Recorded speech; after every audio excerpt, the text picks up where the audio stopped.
Welcome to the show. We hope you have a blast. Thanks for making time for the Dealer Talk podcast. Another business leader, here's a penny for your thoughts. This ain't a regular conversation, baby. This that Dealer Talk. Yeah. What up? Welcome to another episode of the Dealer Talk podcast. This is your host, Herb Anderson. Thank you so much for tuning in. Today, I have a repeat guest on the show. It's funny because this person was on the show way back at the beginning, and now I finally get to have him back and have another conversation, get him on video. So without further ado, let's welcome today Mr. Owen Moon. What's up, dude? Hey, Herb, how you doing, sir? Thanks for having me, man. Hey, dude, this is awesome, man. It's funny. I love having people like yourself come on because you were one of the first ones that were like, yeah, man, I'll give you guys a shot. I'll come on the show. and now I got you back for season 6, bro. It's crazy. Yeah, I've been watching you as you've kind of progressed through all these seasons, and it's been awesome to watch. But yeah, I was fortunate to jump on with you. I think it was a cold, on my end anyways, a cold January day, 2-3 years ago, and we were just kind of getting Fixed Ops Digital started, and so I think obviously you always try to bring good value to your audience, and just to kind of hit it on Fixed Ops, I thought was a great move on your part because nobody was talking about it back when we did that first discussion. So yes, sir. Yeah, no, and I loved having you guys on too because I thought at that time I was knee deep working with dealers on the Fixed Ops side of things, and I thought what you guys were doing was pretty innovative. I still think that it is. I mean, it's funny because with as the years have progressed, you guys still seem to be the only ones that are really putting fixed ops at the forefront when it comes to marketing strategy. So I think that's pretty awesome, dude.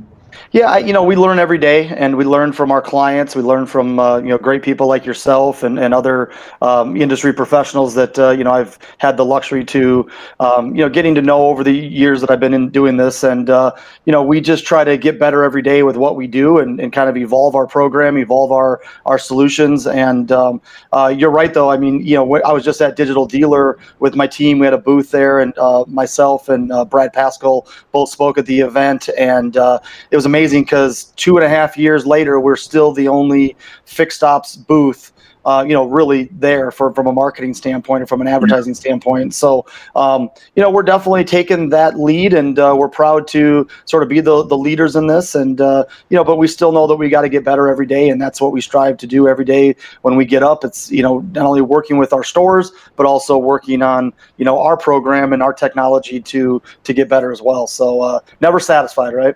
Right on, man. Yeah, I definitely want to talk about the growth, man, where you guys are at. We typically kick things off at the background, but we already did that. So let's talk about kind of the progression from our first conversation to today. Like what's happened in those 2.5 years?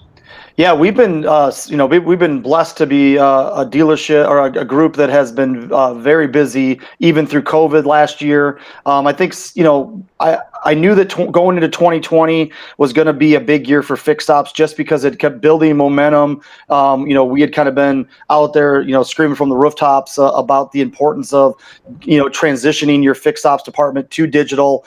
I think what ended up happening is when COVID hit, as bad as it was, for our country and for just, people in general with the lockdowns and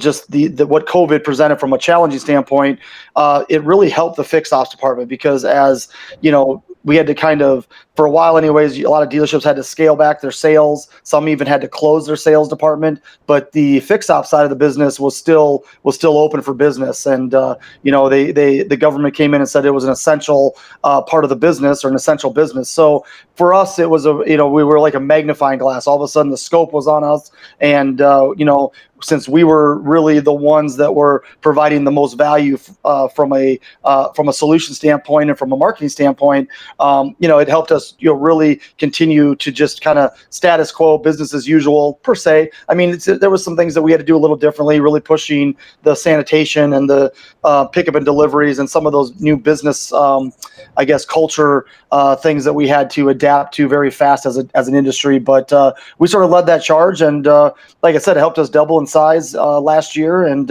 we've had some great growth again this year. So, and we feel like we're just getting started. 3 years.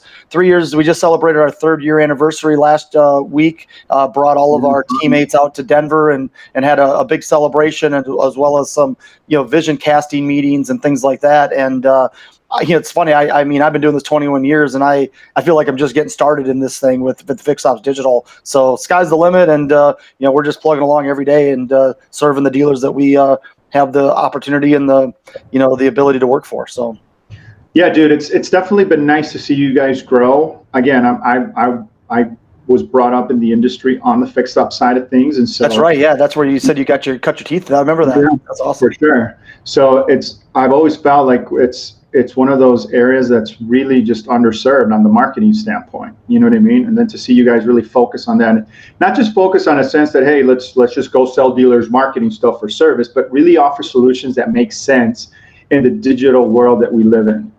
Right. And then to see that growth, I mean, you guys definitely deserve that.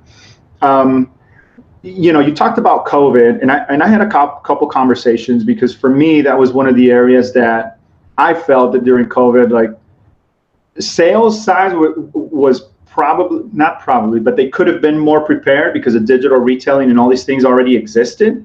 But I think for the service side, it was just overnight, like, boom, like, you got to change the way that you do business. Either you were one of those progressive dealers, like, like the Paragon Hondas of the world or whatever, where they were already picking up people and all those things. But I think that Brian's strategy there was more just out of necessity because of where he is geographically. Yeah, his location. Yeah, but I think the majority of dealers were not doing any of that stuff, and they weren't even looking at that stuff.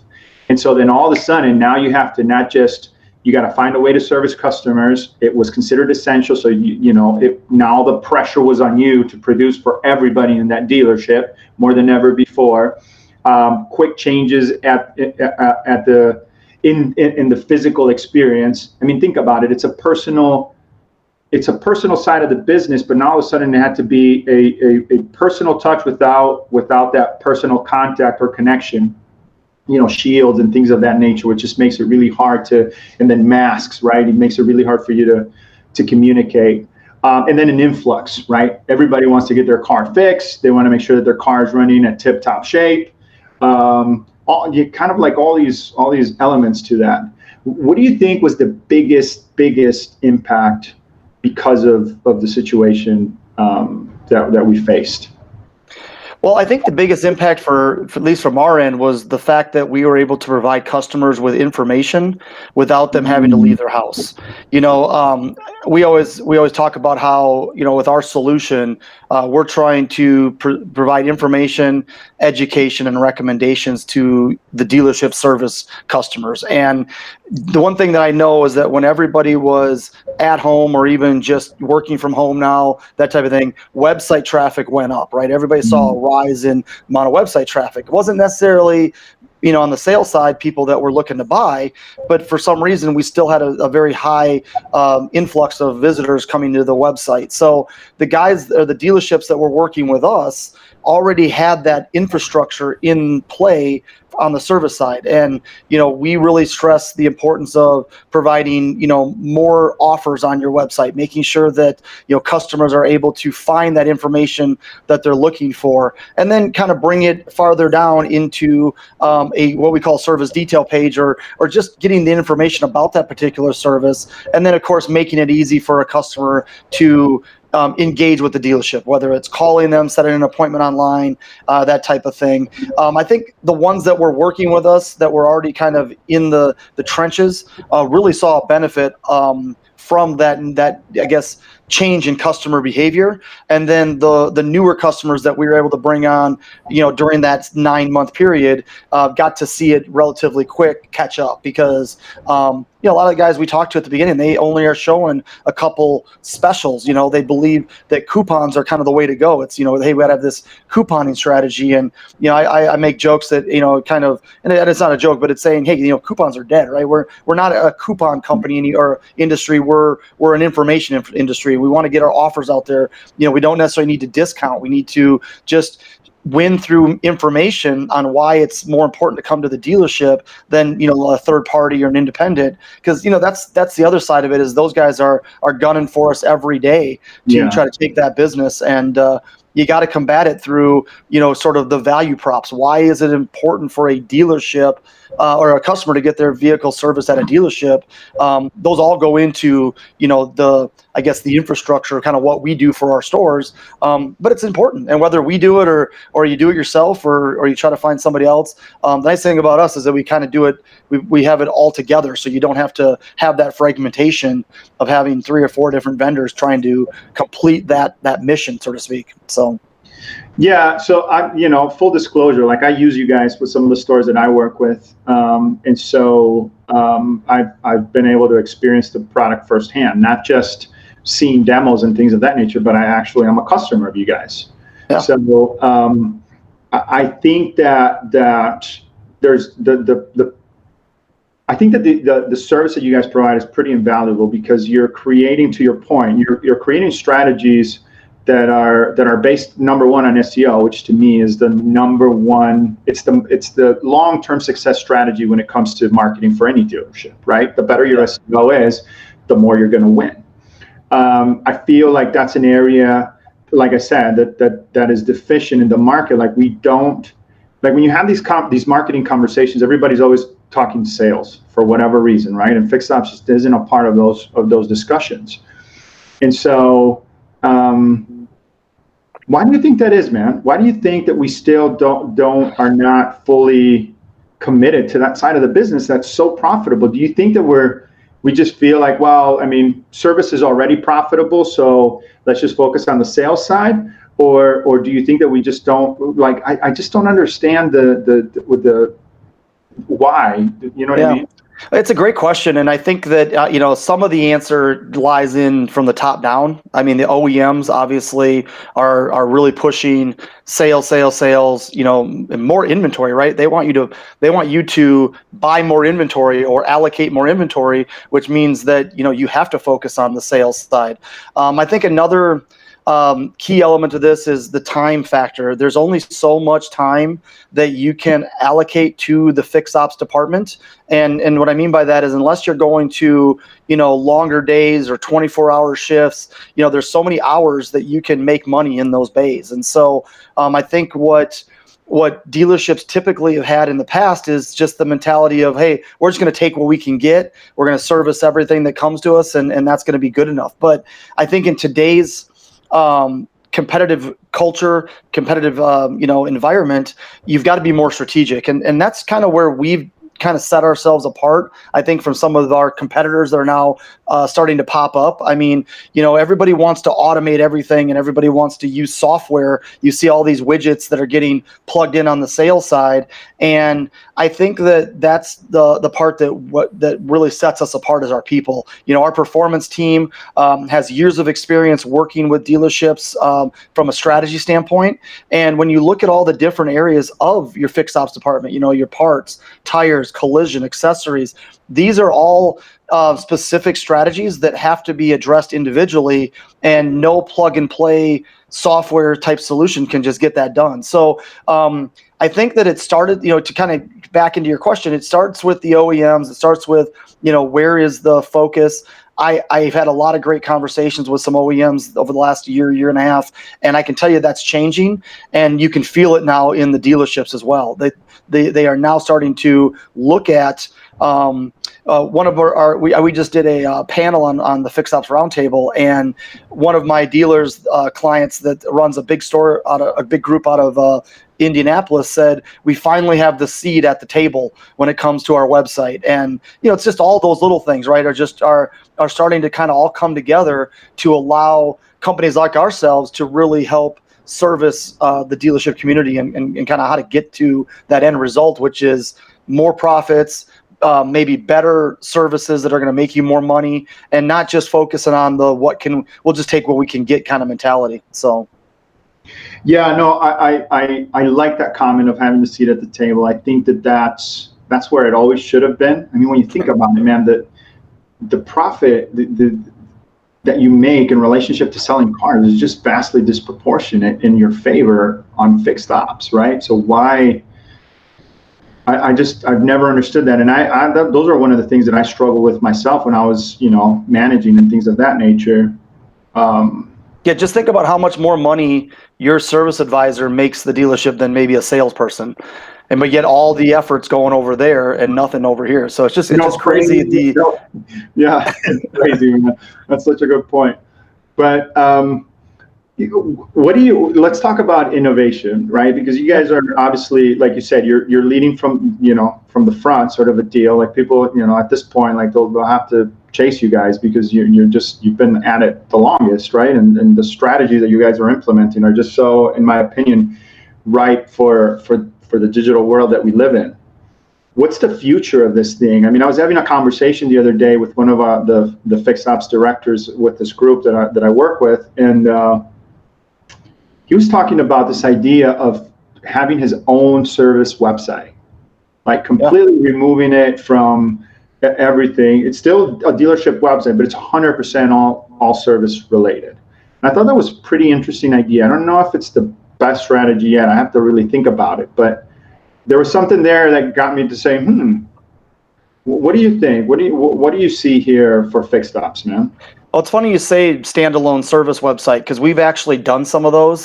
That's kind of where this whole company kind of ballooned from. Was two of my partners were actually doing standalone websites for the service side down in the Texas area, and the challenge that we ran into when we were looking at this was that a lot of the OEMs are kind of saying, no, you have to do everything on the OEM site. So depending on which the OEM you are, obviously working with, there can be some limitations there in what you can do.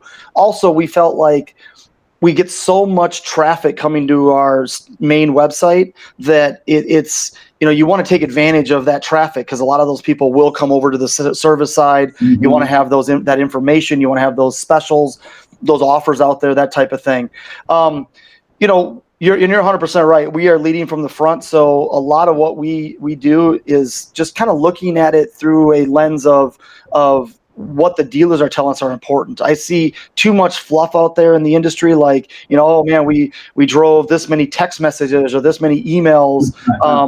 It's not that that's bad. It's not like those aren't a part of maybe a part of what the solution could be, or what the I guess the mousetrap for the customers could be. But if it's not making it to the actionable conversion, which is setting the appointment, mm-hmm. then by itself, I don't believe there's any value there. So, we're just constantly, like we rolled out our video product about 8 months ago, and that's taken off like crazy.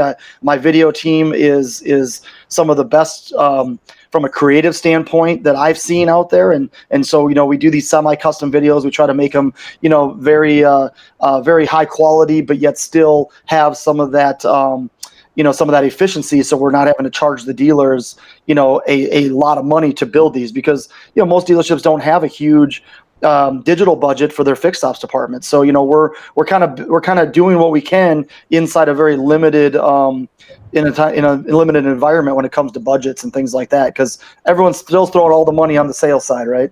Yeah, of course. Let's sell more cars. Yep.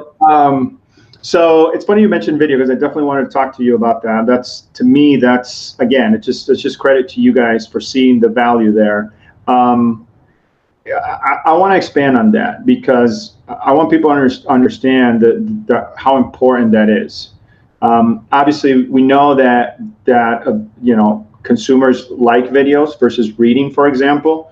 So right there, and within itself, there's an advantage. But there's also if you do it right, there's an SEO advantage there as well. Does your product offer that? I mean, could you say that the video product that you guys offer will give dealership an SEO boost?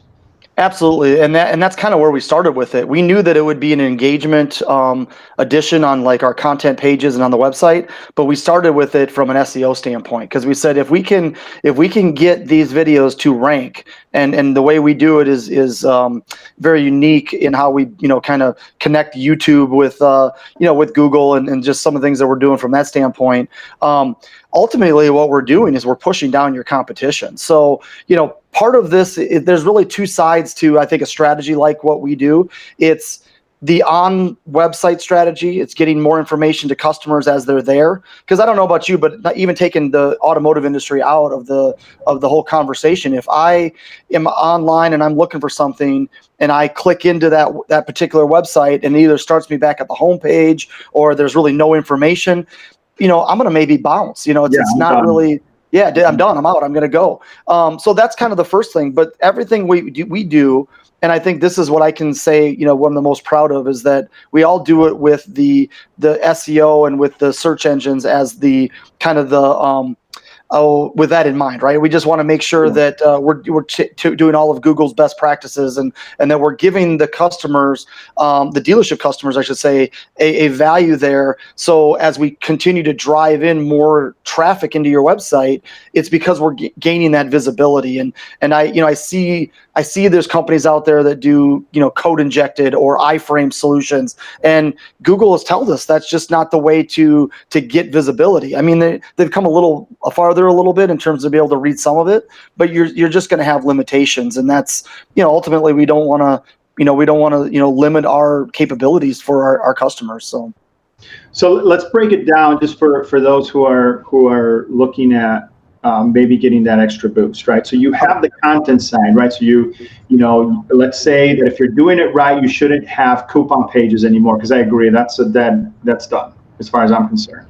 Yeah. What you should have is sort of a service menu page, right? Your offers on there with the price, not even discounting, just what you charge for that service, and then layering content on top of that, explaining that service, because that's going to help you with Google and stuff ranking, right? Because you have pages of you have content there, it's written down on that specific service. And then on top of that, you can now incorporate a video and layer it onto that piece of communication. So now Google sees, not only do they see the content, and I know that you guys build them, some of them are, most of them are Q&A sort of style, right, to rank better. But now you can embed that video into that same piece, right? So is that kind of like the strategy? So you have that layered on top of that content piece, and so now it just helps you rank better. Yeah, and it's very similar to what we've seen work on the sales side. And of course, I spent a lot of years over there exclusively. Right. So, looking at it from an SRP to VDP standpoint, where, let's say I'm at a Ford store and I'm looking at all the Ford F-150s, and then as a customer, I want to just kind of dive into one particular vehicle. Maybe it's the right color, the right options, the right price, whatever is my motivation to get in there. That's when you dive into that vehicle detail page, and now you're getting video, you're getting descriptions, you're getting more information. Maybe you're getting different ways to buy, lease, things like that, right?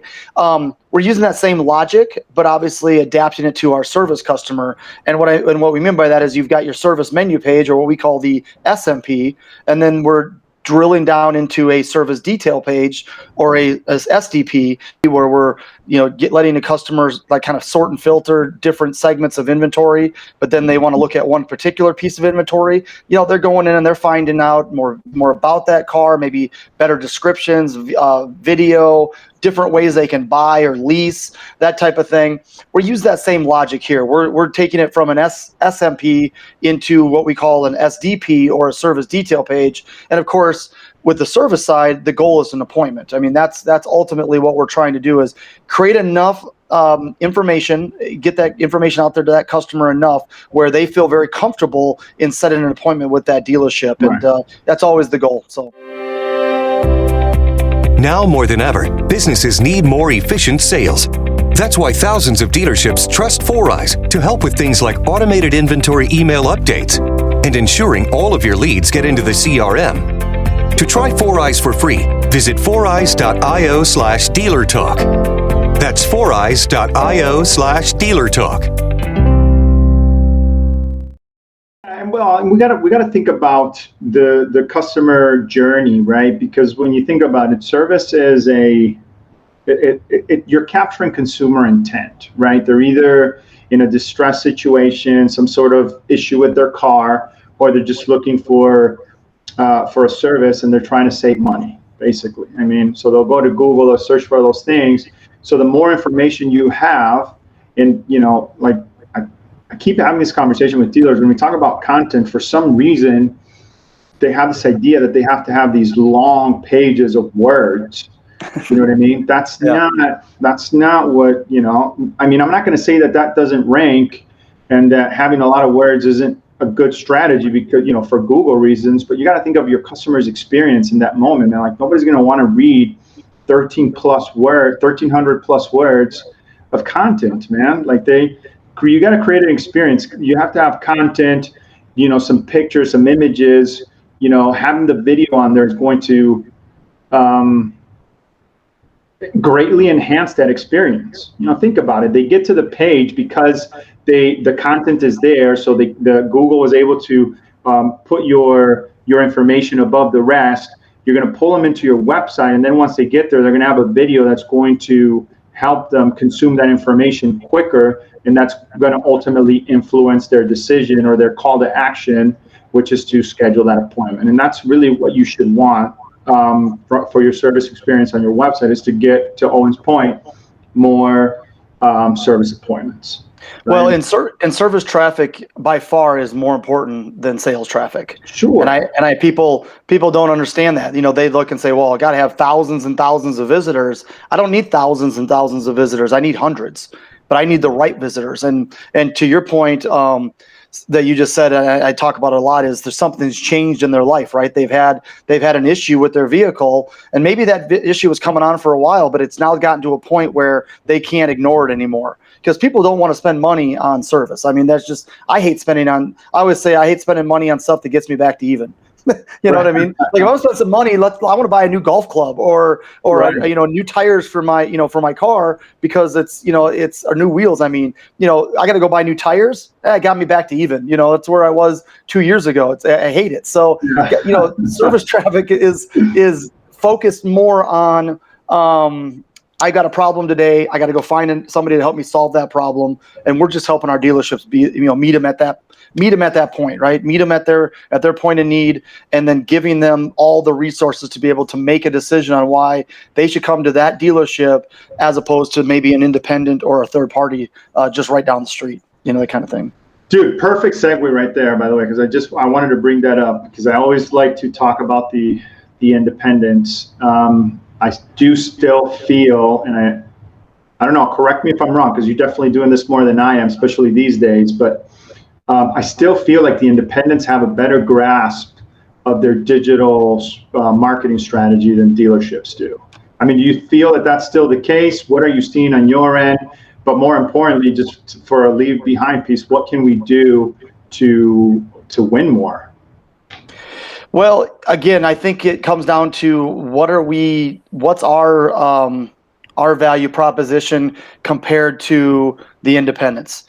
For years, the independents have been working off of value and convenience. That's how they've been winning business. We're the more convenient options, we're cheaper. Whether it's right or wrong, that's what they've been pushing. So we have to combat with what our value props or what our advantages are. And that's when you talk about, the equipment. All these cars are sophisticated. You have to have the right equipment. OEM parts, OEM fluids, master techs. These are all reasons why somebody should come and get their vehicle serviced at our dealership as opposed to at an independent. And so just by itself, you'll never win the price game, right? Someone says, hey, I need an oil change and it's $10 cheaper. Again, going back to my last comment, nobody wants to spend money on service. So of course they're going to, just by nature go, hey, that's $10 cheaper. That's $10 in my pocket. But if they know why they should be coming to the dealership, why it's important. And again, no coupon strategy is going to get you there. No discount's going to get you there. This 100% is about informing, educating, and giving recommendations to consumers on why they want to use a dealership to get that service done, especially some of those late ownership services. Oil change, okay, there's not a lot to it, right? I mean, you could say you could get away with going to maybe an independent if you need to on a whim. But hey, you start talking about transmissions and alignments and different things like that, you've got to go to where those dealerships, have the right equipment for you and for that customer. So. No, totally agree, 100%. And I like that you brought up the information side, and you talked about it earlier, and I wanted to interject there as well. But education marketing, man, like there is such a thing as, and I think, especially when we first started with COVID and all that, it was a perfect time to do that. Like when would there be a better time to educate your customers on why they need to schedule an appointment before they come in, or why we do the things that we do, on the things that we're doing differently now at the dealership because of it, like sanitizing and things of that nature. Are we doing keyless services? Are we picking up and dropping off customers? The convenience factor, like all those things. So my question is, do you feel that we don't do enough of that, or is that something that we need to incorporate in our strategy? Not just, hey, we have these services, but educate the customer on the behaviors that we want them to have when it comes to servicing their vehicle. Yeah, no, good points. I think there's a couple parts that got me. Your question kind of brings me in two different directions. The first is the pre-appointment, right? The pre-appointment is a way for you to educate customers, and if you do it right, you can pick up additional services, or what we call more lines per RO, at that point of the appointment, right? Because customers might say, "Well, I've never had my wheels, tires rotated. I've never had this particular service done. Let me go ahead and ask the dealership when I get there about that, because if it's important, I want to get it done."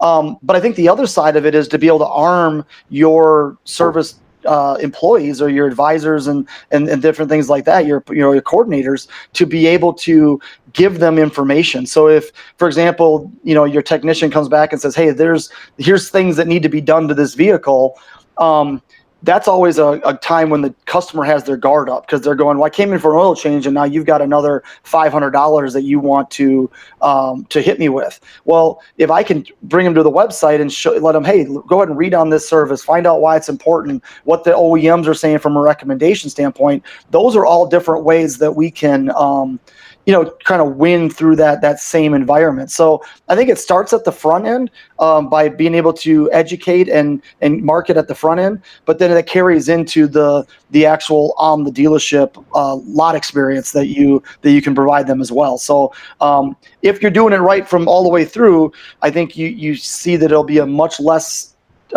tense situation when you go to actually have those conversations with those customers that you're having to give them some bad news. Let's be honest, So yeah, I mean that's why the advisor has one of the toughest jobs too, right? Because it's 100%. It's predicated on giving customers bad news. Yeah, man, it's like being a doctor, right? It's always bad news. You're a vehicle doctor. It's funny, man. All right, so I definitely want to get your perspective on traditional marketing, because it's one of those things that obviously dealers still do a lot, like mailers and things of that nature. And yeah, I just what's your thought, man? Is it at this point, would you say it's a complete waste of money? Does it have a place in your marketing strategy? Maybe a combination of the two, right? Omni-channel, if you look at, depending on your definition of it. But for me, omni-channel is, same message, same look and feel, multiple channels, and those could be digital channels or they could be traditional forms of advertising channel. But what's your take? What are you seeing in the market? Well, yeah, it's a great question. And obviously, being an agency guy, I spent a lot of years where we didn't have digital. It was just TV, radio, mailers, newspaper, stuff like that. I think what I've seen a lot of is when you do some traditional, you do see a spike in website traffic. Because a lot of times what ends up happening is someone hears an ad, sees an ad, gets a mailer in the mail, they go to the website. So it still comes back to, what are you doing for that customer, that when they come there, they're not just coming there and not finding any info. So I think, can you say that direct mail is kind of expensive? Obviously, if you're doing 10,000, 15,000, 20,000 saturation type mailers, it can add up pretty quick. But if you get into very specific sort of audiences where you're hitting those recall customers or hitting those lost souls, people that haven't been back, and you're offering them like a one-time oil change price that's going to lose you some money, but at least you get that conversation going with that customer. I don't think that's a bad thing. I think that you can be very, very very economical with it, but you still have to understand that the first thing they're going to do is they're going to go to your website, and if you don't have information there, it might just be a wasted opportunity for you. So that's what I would say. And in email marketing, I kind of throw email into a traditional. There is obviously some digital aspect to that, but we've been doing email marketing on the service side for years. Again, everybody wants to drop that email blast into a scheduled service page. It's too soon. We understand we're trying to earn their business, and we're trying to make us as the authority. So we have to bring them through a path when it comes to marketing. So that's how I would say is if you don't have a good digital strategy, it can be a waste of a traditional strategy, whatever you do invest in it. Yeah, it's funny because obviously we keep going back to the service schedule because that's what that's the ultimate action, right? That's what we want to see. But yet, and this reference is a bit old, folks. So if I'm outdated, then apologies in advance. But I remember it was probably 3 years ago. I saw this article in the Fixed Ops Journal, and it was talking about utilization of the scheduler, and it was, I think that the average was 20%. So 20% of customers are using our scheduling appointment with that scheduler.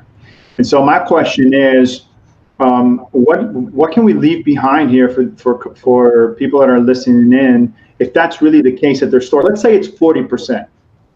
Let's even say it's 60%, which I don't think it's that high, but let's say that it is. What can we do to get more of that 40% to schedule that appointment online prior to their visit, man? Well, I think a couple things that we're trying to do. I think it's always going to be the challenge, right? Is just how to get customers to adapt.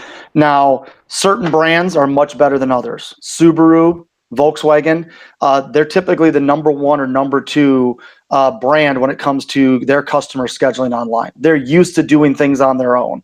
But one thing that we've done, and I think have really set ourselves apart from, again, kind of going back to more the performance side and the kind of working hand in hand with our customers, is we will actually help coordinate inside the scheduler. And so what I've seen and what we've seen, especially when we do this with a lot of our dealers, is they might have an offer out on their website for a certain price. And then as that customer gets into the scheduler, that price might be $10 higher because it never got changed. Well, right there is a trust issue. And all of a sudden guys are like, they're trying to, ding me another $10, I'm out. And that's why they defect. So, the abandonment rate goes up. I think, there's a lot of things that can be done. I think schedulers still need to evolve, and I think it will. I think they will. Or maybe somebody comes along with something a little better, and I think that's something that we, as a company, we look at every day and say, hey, is it worth going down that rabbit hole, or do we just try to make what's out there? Because there's a lot of companies that offer stuff like that. Do we just try to make it better? Just try to work within that framework and make it better. And I think that's what that's what we do every day, is just, what things do we try to tackle as a company, and what things do we just try to make better, with the partnerships that we have. So.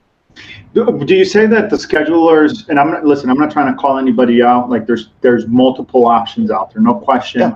So I'm not naming any names, but do you think that just the what's available to us right now is still a little bit clunky or complex?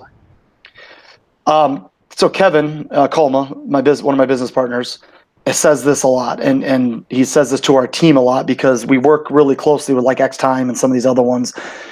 These schedulers were made to be operational schedulers, right? They were operational first, and then they said, oh, let's go ahead and put them on in marketing, websites, whatever. That's the problem. They're operational first. They didn't take in consideration marketing. So what somebody needs to come up with, or what we need to keep talking about, is how to make these things more marketing schedulers or customer facing schedulers, not internal schedulers that the service department's working inside of. So that's where the disconnect comes in. And I think that they're getting better. I've seen some different ones out there that, people are constantly coming to the table with their version of what's going to be the answer. And I think we just got to keep, pushing the industry to be better, and whether we're doing that or whether somebody else is doing that, that's kind of the mission, is to create that frictionless experience for customers. And Right. I just don't think people were looking at it from a marketing standpoint when they created these scheduler scenarios. So No, that makes a whole lot of sense, man. And it's a good way to put it. Not thinking about it, that's exactly what the experience is like. So it makes a lot of sense. I don't know. Maybe you guys will come up with something in the future and continue your ascent. You never know. Right. All right, dude. So we're getting close to that time. There is one topic that I wanted to talk about, and Yes, sir. I don't know how evolved it is yet, but I definitely feel like it's going to be in the not too distant future, or it should be anyway. And that's text marketing for the service side. Like, what's going on with that? When are we going to be able to actually say we can do this? We can send customers offers to their phone, 98% open rate. What's that look like, man? Yeah, I think text obviously is big, right? I mean, more people read their text messages, open their text messages than email. I mean, it's almost 2-to-1 in terms of that scenario. We've looked at text. We think that text has a future with us. What we are trying to do is really look at conversational texting. Too many times I see text plans or text programs out there where it's like, hey, text me this offer, and all they're doing is sending a link back to the place where the customer was just at. Right? There's no value there, because I was just at your website looking at this offer, and now you're going to send me the link to that offer. Well, yeah, maybe it's in my phone now, but it's also in my history, or it's sitting on a browser in my phone. So what we've looked at and what we have constantly discussed is how to evolve texting so it's not just a informational type scenario, where it's actually something that the customer and the dealership can communicate back and forth and work towards an appointment and that type of thing. And so I think that's and there's some of that stuff's doing that. I think especially on the sales side, I've seen that.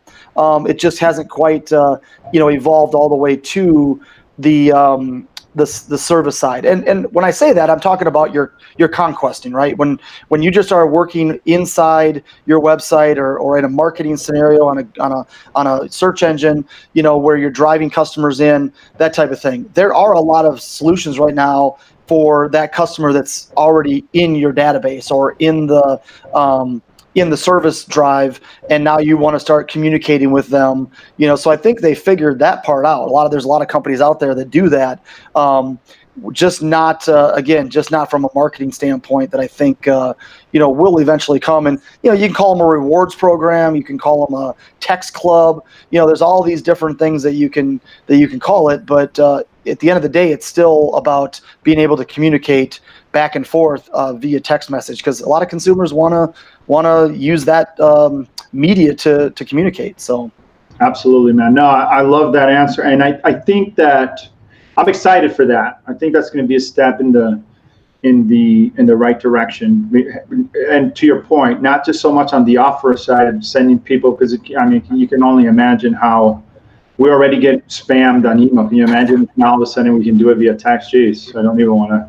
Oh, and I get it all the time, because of course, in order to get something ordered on your phone, they make you opt in. And so next thing you know, I'm getting them all day long now. It's like, oh, this guy sends me another offer. And, especially in e-com, it's a aggressive world right now. People are just trying to put more stuff in front of consumers. And suppose if they figure you bought something once, you're the most likely candidate to buy a second item. And Sure. the ones I like, I keep. The ones I maybe bought a one-off thing on, I opt out pretty quick. And I think that's what you'll see from a dealership standpoint. If you're not providing value in any communication channel, people are going to opt out, whether it's email, text message, that type of thing. We use Dealer Wallet. That's a piece of software that we developed that allows customers to drop their passes or their coupons, per se, their offers into their Apple Wallet. And that's been great for us because, again, it's kind of meeting that customer in an environment that they're used to. They're used to using their Apple Wallet for airline tickets and hotels and concert tickets. I actually download them. Don't hold this against me. I'm a Viking season ticket holder. And the first couple of times I show up with my tickets, they were in my Vikings app. Well, guess what? You got 60,000 people showing up to the stadium. Guess what's not getting used very well? Internet. People can't download anything. Things are getting jammed up. So I got smart and said, you know what? I'm just going to start downloading them into my Apple Wallet. Now they're just sitting there. And when I pop in, I show them that, they scan it, and I'm in the game. It takes me 2 seconds. And, but you live and you learn. And that's, I think that having the ability for people to use their phones to save information is huge. And I think text is going to be, a part of that driver in the future. So. For sure, man. Dude, thank you so much for doing this. Loved having you back. Really good conversation. I really enjoyed it, man. I'm excited for your guys' future. It's great again to see your growth. Obviously, as we continue to evolve in this industry, we're going to need more and more opportunities to kind of showcase fixed operations, right? And I think you guys are doing a fantastic job at helping dealers do that. There is one question that I ask everybody that comes on the show, and that question is, where do you see the automotive industry headed in the next 5 years, and why? Well, I think the next 5 years, I think I actually answered this question maybe when you had me on the first time, maybe the same answer, So you did, but it was a fixed ops question because I listened to the episode. So this is the first time we're actually answering this version of it. Well, some of it's positive and I think some of it's negative. I'll tell you this. I think from an OEM standpoint, they are going to continue to try to control the environment on selling new cars. And unfortunately, that leaves the dealership with used cars and fixed ops as the two pillars or two revenue streams that they can control. If you look at specifically from a fixed ops, I think you're going to get into a lot more electric vehicles and energy efficient vehicles and things like that. In fact, we've already had some of our dealerships start to provide us with some info for some of their electric cars when it comes to service and putting those offers out on their website and that type of thing. So I would say that would be, if you look at from an industry standpoint, OEMs and the new car side is still continuing to be an ever-changing environment. And then from a fixed op standpoint, just getting into more of those electric vehicles. And that's going to change the game when it comes to service. Obviously, there's going to be a lot of different types of services that a dealership's going to have to, for a while, they're going to do both, right? They're going to have a lot of gas-powered cars and the cars that we're seeing today. And then they're also going to have to service those new cars that are coming that are electric and energy efficient and that type of thing. So that's kind of where I see things are going. And obviously, it's always going to be an exciting time in the automotive industry, right? So.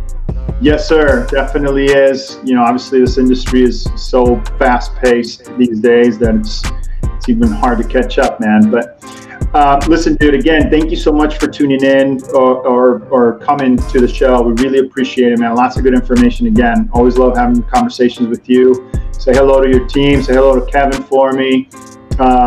That's all the time that we have for today, folks. Thanks so much for checking this episode out. And as usual, we'll talk later.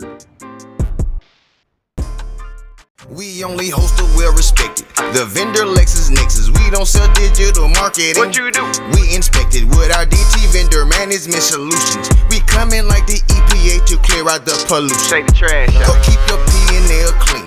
Your inventory lean. Now more than ever, businesses need more efficient sales. That's why thousands of dealerships trust Foureyes to help with things like automated inventory email updates and ensuring all of your leads get into the CRM. To try Foureyes for free, visit foureyes.io/dealertalk.